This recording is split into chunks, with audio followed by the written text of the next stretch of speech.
A sloth, a donkey, and a curious human. Send a prompt and see what they're doing. One hits record with a question on his mind. Two brothers pick it up, see what they find. Corn takes his time, Herman's got the facts. Back and forth, they never hold back. My weird prompts, come on in, that's where we begin. My weird prompts, glad you're here. This episode was generated using artificial intelligence. Please verify facts. My Weird Prompts is a community-driven initiative exploring how AI can fuel curiosity and uncover the fascinating ways our world works. GPU compute for this podcast is generously provided by Modal. Learn more at modal.com. We have all seen the movies where a spy is this highly trained operative in a tuxedo, or maybe someone wearing a trench coat in a dark alleyway handing over a microchip. It is a classic image, but it is also completely outdated.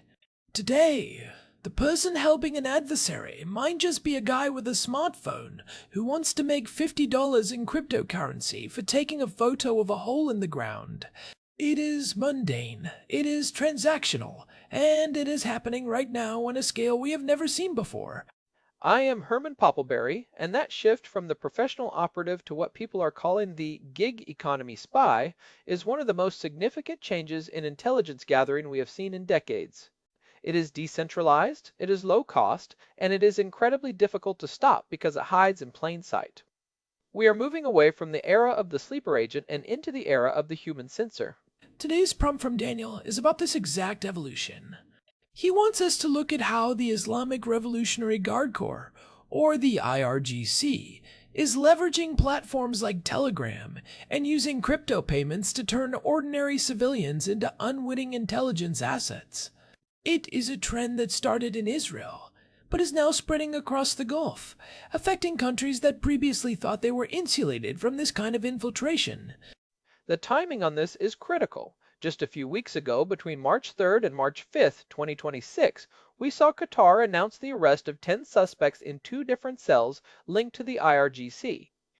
This was a massive story because 7 of them were focused specifically on espionage against military and vital facilities, while 3 others were being trained for sabotage, including drone operations. This is Qatar, a country that usually has a fairly functional relationship with Iran as a key interlocutor, yet even they are seeing this kind of deep-seated infiltration. It really highlights that this is not just about one specific conflict or one border. It is a new playbook for regional intelligence. Daniel mentioned that there is a lot of information to be gained from people who just happen to be in the right place at the right time. We are talking about battle damage assessment, or BDA, which is something we have touched on before, but the human element here changes the math entirely. When you can crowdsource your eyes on the ground, you do not need a satellite constellation. The technical challenge of battle damage assessment is that satellites, while amazing, have limitations. You might get a high-resolution image from a satellite showing a strike site, but that image is a snapshot in time, often delayed by orbital mechanics or cloud cover. It might not tell you if the missile hit the actual target or just a decoy. It might not show you the specific debris from an interceptor, which could tell an adversary which version of the Iron Dome or David's sling was used. And that is where the human sensor comes in. If you have someone on the ground who can walk up to a crater and take a high-definition video from 3 different angles, that is worth more than a dozen satellite passes. You can see the angle of entry, the type of fragmentation, and even the reaction of the local emergency services. You can see if the hit on the satellite image was actually a fire started by a fallen interceptor rather than the warhead itself. There is a massive psychological barrier that this model bypasses. If an intelligence officer approaches you in a bar and asks you to steal classified documents, you know you are committing treason. You know the stakes. But if a random account on Telegram offers you a bit of Bitcoin to take a photo of a military truck or a construction site near a base, it feels mundane. It feels like a side hustle. It feels like gig work, no different from delivering food or driving for a rideshare app. We talked about this in episode 811, The Gig Economy of Treason. Back then, it felt like a series of isolated incidents, mostly focused on low-level recruitment. But the data from 2025 shows it has exploded. Israel saw a 400% increase in suspected espionage cases involving their own citizens last year. Most of these people were not ideological supporters of Iran. They were just people looking for a quick payout, often recruited through job offer groups on Telegram. The financial infrastructure behind this is staggering and provides the why behind the scale. TRM Labs recently released data showing that the IRGC has moved over $3 billion in cryptocurrency since 2023. About $1 billion of that went through exchanges registered in the United Kingdom. They are using this massive pool of digital assets to fund thousands of tiny, low-stakes operations. When you are moving billions, a $50 payment to a guy in Haifa or Doha is just noise in the system. It is statistically invisible to traditional financial monitoring. It is the decentralization that makes it so resilient. In the old days, if you caught the handler, you rolled up the whole network. You followed the money trail back to the embassy. Now, there is no network in the traditional sense. There is just a Telegram bot or a faceless handler, and 1,000 different people who do not know each other, each performing one small, seemingly insignificant task. How does the IRGC even manage that much noise? If you have 10,000 people sending in photos of craters, how do you find the signal? That is where the Modern Intelligence Center comes in. They use AI-driven image recognition to sort through the thousands of submissions. They can geolocate a photo based on the skyline or a specific street sign in seconds. They are essentially running a massive data processing operation where the employees are the unsuspecting public. This connects back to what we discussed in episode 779 about wartime operational security in the digital age. We have moved into a period where everyone is carrying a high-definition sensor in their pocket. The enemy does not need to build a surveillance network, they just need to rent yours for the price of a cup of coffee. I find it interesting how this mirrors historical patterns, even though the technology is new. You mentioned the World War II campaigns earlier, Herman. It feels like we are repeating the same mistakes, just with better cameras. The loose-lip sink ships. Posters from the 1940s are the most famous example. Back then, the concern was that a dockworker might mention a ship's departure date at a bar and an Axis spy would overhear it. The intelligence was gathered through casual observation of mundane details. The difference today is the speed and the reach. A photo posted to a private Telegram group or even a public Twitter feed can be in an operations center in Tehran within seconds. We have replaced the bar room over here with the digital upload. There is also the Cold War parallel of the illegal agents or stay-behind networks. The KGB would have people whose only job was to live a normal life and watch things like bus schedules near military bases or shift changes at factories. If the buses started running more frequently, it suggested a mobilization. That is pattern of life data. Today, the IRGC does not need to plant a guy for 10 years to watch a bus stop. They just need to wait for a soldier to post a getting ready for work selfie on Instagram. And now that pattern of life data is being generated voluntarily by civilians and even soldiers. Look at the IDF's digital security nightmare from May 2025. Despite all the warnings and the post-October 7th reforms, you still had soldiers posting videos on Instagram or TikTok that revealed their unit locations or the timing of mass gatherings. In one case, a single post revealed enough information for an adversary to map out the entire defensive perimeter of a base. It was not a spy who did that, it was a 19-year-old who wanted to show his friends what his morning looked like. It seems like the biggest hurdle for counterintelligence is distinguishing between the recruited agent and the person who is just being careless. If I see a cool-looking explosion and post a video of it to social media, am I an unintentional intelligence asset or a paid spy? From the perspective of the IRGC, does it even matter? From their perspective, the result is the same. The data is the data. But for a legal system, the distinction is everything. That is the core of the tactical problem. Most legal systems are built around proving intent. If you cannot prove that the person was communicating with a foreign agent or receiving payment, it is very hard to prosecute them for just taking a photo in a public place. The IRGC knows this. They tell their recruits to act like war tourists or hobbyist photographers. They give them covers that are perfectly legal. I am a researcher looking for photos of local architecture, or I am an investor interested in the progress of this construction project. How do you even begin to thwart that? You cannot ban everyone from having a phone near a strike site, and you cannot arrest every person who takes a photo of a sunset that happens to have a radar array in the background. The shift in counterintelligence has to be toward denying the data rather than just catching the person. It becomes a public awareness problem. You have to convince the population that their social media feed is a battlefield. In Kuwait and Bahrain, they have already started arresting people for filming military movements and sharing them online, regardless of whether they were paid to do it.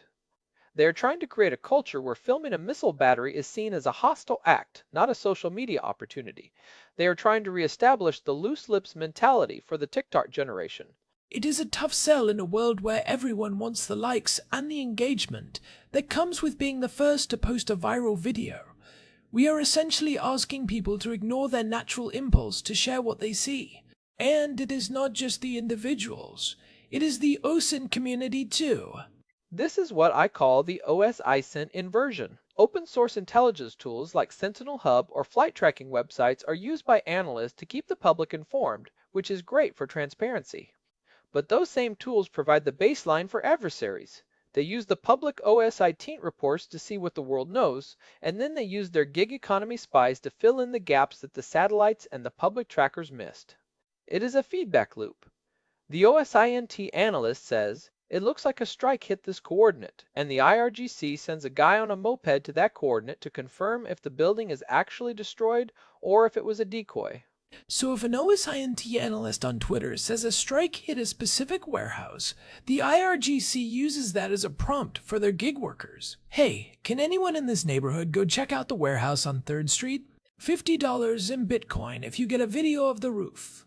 It is about verification. We saw this in episode 1193 when we talked about information attrition. Even if a missile barrage fails to hit its primary targets, the adversary wins if they can force the defender to reveal the locations of their interceptor launchers. If a civilian takes a photo of an Iron Dome battery firing, they have just given away a high-value coordinate that was previously hidden. The IRGC does not care if the missile was intercepted. They care that they now know exactly where the launcher is located for the next wave.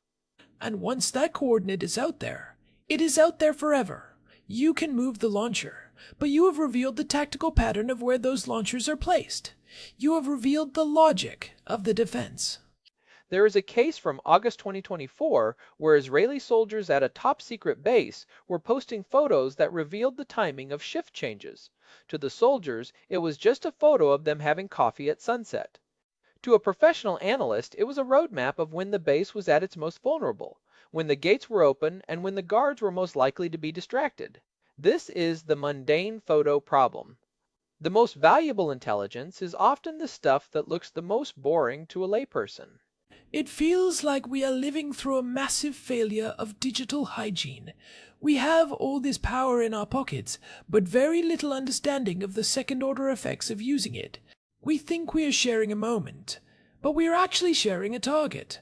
The IRGC is counting on that lack of understanding. They are exploiters of human nature.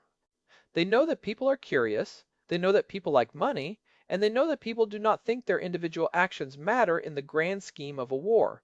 They rely on the "it is just one photo" fallacy. That is the misconception we need to bust. People think, oh, it is just one photo of a crater. But when you aggregate 10,000 of those photos, you have a real-time, high-definition map of the entire conflict. You have a BDA that is more accurate than anything the US or Russia could produce during the Cold War. It is the difference between a single pixel and a full-screen image. Each person is providing one pixel. They do not see the whole picture, and they do not feel like they are contributing to anything significant. But the person at the other end of the Telegram bot certainly sees the whole picture. They are the ones assembling the puzzle. So what is the takeaway for someone living in a conflict zone, or even just near military infrastructure? How do we protect ourselves from becoming an unwitting censor? The first thing is to realize that there is no such thing as a mundane photo in a war zone. If it shows a soldier, a vehicle, a piece of debris, or a strike site, it is intelligence. Full stop. If you see something, do not post it. The second thing is to be incredibly suspicious of anyone offering money for simple tasks involving photos or locations. If it feels like a weird side hustle, it probably is. There is no legitimate reason for a researcher on Telegram to pay you $50 for a photo of a construction site near a military base. And for the governments, It seems like they need to move beyond just arresting spies. They need to build better systems for reporting these recruitment attempts. If the recruitment is happening on Telegram, the counteroffensive needs to happen there too. They are trying. The Mossad and the IDF have been running campaigns to show people what these recruitment messages look like. They often start very casually, building rapport over days or weeks before they ask for anything sensitive. They might ask you to do something totally legal first, like taking a photo of a public park, just to get you used to the process of receiving payment. It is social engineering on a national scale. It is a long game approach. They groom the sensor before they use them. Precisely. And the use of cryptocurrency makes it almost impossible to track the individual payments. When you are moving $3 billion through 5,000 different addresses, a $50 payment is a needle in a haystack of needles. The IRGC has built a financial engine that is perfectly suited for this kind of micro-espionage. I think we are going to see this model spread to every major conflict.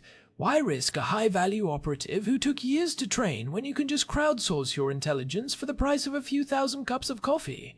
It is the ultimate low-risk, high-reward strategy for an intelligence agency.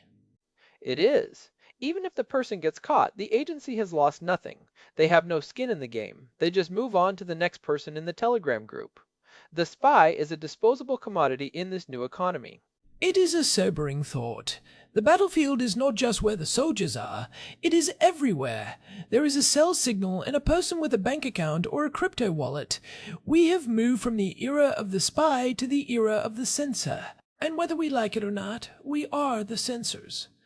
It is a fascinating and slightly terrifying evolution of the human element in warfare. We are all part of the intelligence cycle now, whether we intend to be or not. That is a perfect place to wrap this up. We have moved from high-stakes espionage to the gig economy of treason, and the implications for operational security are just massive. It is not just about catching the bad guys anymore. It is about teaching the good guys how to stop being accidental assets. And that starts with understanding that your smartphone is a weapon system if you use it the wrong way. Thanks as always to our producer Hilbert Flumingtop for keeping the gears turning behind the scenes and making sure our own digital hygiene is up to snuff. And a big thanks to Modal for providing the GPU credits that power the generation of this show. This has been My Weird Prompts. If you want to dive deeper into our archive and see how we have tracked this trend over the last few years, head over to myweirdprompts.com. You can search the whole catalog there and find the episodes we mentioned today, like episode 8-1 Ride and 11-1 Ride 93. Thanks for listening and stay safe out there. Catch you in the next one. This episode was generated using Gemini Flash 3. Text-to-speech engine was Chatterbox. Thanks for listening to our show, My Weird Prompts.